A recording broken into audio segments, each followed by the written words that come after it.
এরপরে প্রশ্ন হলো, আত্মীয়তার সম্পর্ক ছিন্নকারী জান্নাতে প্রবেশ করতে পারবে না। এখানে কাদেরকে আত্মীয় বলা হয়েছে? আত্মীয়ের লিস্টে কারা আছেন দয়া করে জানালে উপকৃত হতাম। খুব দরকারি একটা প্রশ্ন। আত্মীয়তার সম্পর্ক রক্ষা করা সুন্নত না মুস্তাহাব? ফরজ। অনেকে জানেন না আত্মীয়তার সম্পর্ক রক্ষা করা কি ভাই? ফরজ। আত্মীয়তার সম্পর্ক ছিন্ন করা কি? হারাম। আত্মীয়তার সম্পর্ক ছিন্ন করা কি? অনেক হারাম আমরা জানি, কিন্তু এই হারামটা আমরা অনেকে জানি না। আত্মীয়র সাথে আপনি চিরতরের সম্পর্ক ছিন্ন করে ফেলছেন, কোনো যোগাযোগ নাই, একদম সম্পর্ক কাট করে ফেলছেন, আপনি হারামে লিপ্ত আছেন। এখন কথা হলো, কারা আত্মীয়? এর উত্তর হলো, যে আত্মীয়ের সাথে সম্পর্ক রক্ষা করা ফরজ, সম্পর্ক ছিন্ন করা হারাম, তারা হলো রক্ত সম্পর্কীয় আত্মীয়। যাদের সাথে আপনার ব্লাডের সম্পর্ক আছে, রক্ত সম্পর্ক আছে, এই আত্মীয়ের মধ্যে এক নম্বরে চলে আসে বাপ এবং সন্তান, মা, বাপ মা এবং সন্তান। কারণ বাপ্পার সাথে সন্তানের সম্পর্ক একেবারে সরাসরি রক্তে।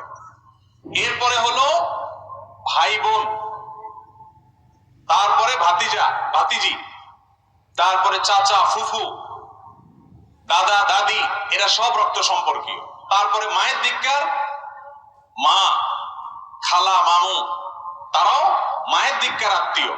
কিন্তু এক নম্বরের যাদের আত্মীয়তার সম্পর্ক আপনার সাথে সবচেয়ে বেশি, যাদের ব্লাডের সম্পর্ক আপনার সাথে একবারে প্রথম সারির, তারা হলো আপনার বাবার দিককার যারা আছেন, বাবা, চাচা, দাদা, দাদি, ভাই বোন এবং মা বাপ, ভাতিজা ভাতিজি, এরা। আমাদের দেশে এই সমস্ত আত্মীয়দের সাথে বরং আরো লাগালাগি বেশি থাকে, ঠিক না বেঠিক? ওই দূরের কোথাকার কোন আত্মীয়, তার সাথে খুব দোস্তি। আমি এই জন্য বলি, আত্মীয়তার তিনটা ক্লাস আছে ভাই। এক নম্বর ক্লাসের আত্মীয় হলো এই যাদের কথা বললাম, বাপ, ফুফু, চাচা, দাদা, দাদি, ভাই, বোন, ছেলে, মেয়ে, ভাতিজা ভাতিজি, এরা। আর দুই নম্বর বা দ্বিতীয় শ্রেণীর আত্মীয় হলো মায়ের দিককার যারা আছেন, মামু, খালু, আরে মামু, আপনার খালা, তারপরে আপনার নানা নানি, এরা। আর তিন নম্বর আত্মীয়, অর্থাৎ থার্ড ক্লাস আর কি, থার্ড ক্লাসটা বললাম না, তিন নম্বর হলো শ্বশুর বাড়ি। থার্ড ক্লাস বললে আরেক মুসিবত, মহিলারা রাগ হয়ে যাবে। থার্ড ক্লাস না, তৃতীয় প্রকারে যায় পড়ে কোনটা? আর আমাদের দেশে ওইটা এখন কয় নম্বরের? এক নম্বরে।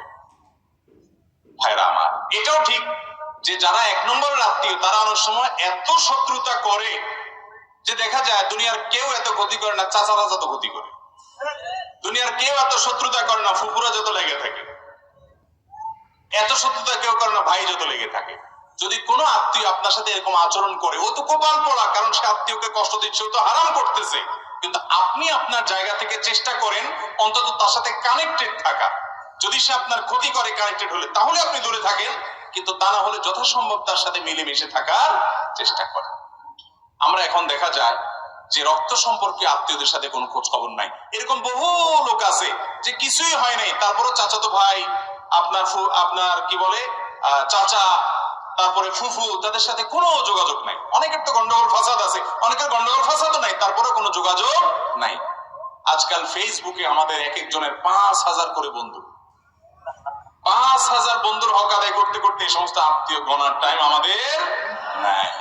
কিয়ামতের দিন আল্লাহর কাছে এই 5,000 বন্ধুর কথা যদি বলেন, আল্লাহ দোস্তদের হক আদায় করতে গিয়ে ইনবক্স দিয়েছে, এই জন্য পাল্টা লাইক দেওয়া লাগছে, কমেন্ট লিখছে, এই জন্য পাল্টা রিপ্লাই দেওয়া লাগছে, নাহলে দোস্ত নারাজ হয়ে গেছে, ওদের হক আদায় করতে করতে আল্লাহ সময় পায় নাই চাচা বাবুর আদায় করা, হক আদায় করার।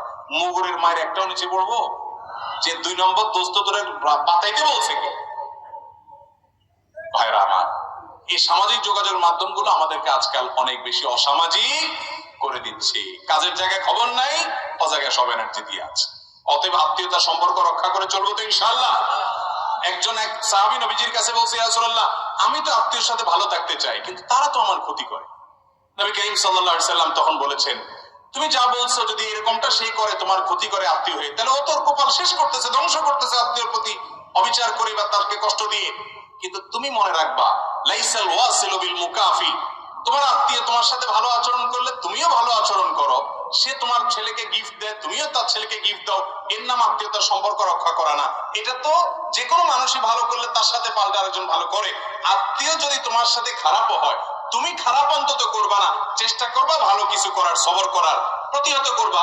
তুমি জুলুম সহ্য করার দরকার নাই, কিন্তু তুমি খারাপ করবা না এবং পারলে সম্পর্ক রক্ষা করবা। এটাই হলো আত্মীয়তার সম্পর্ক রক্ষা করা।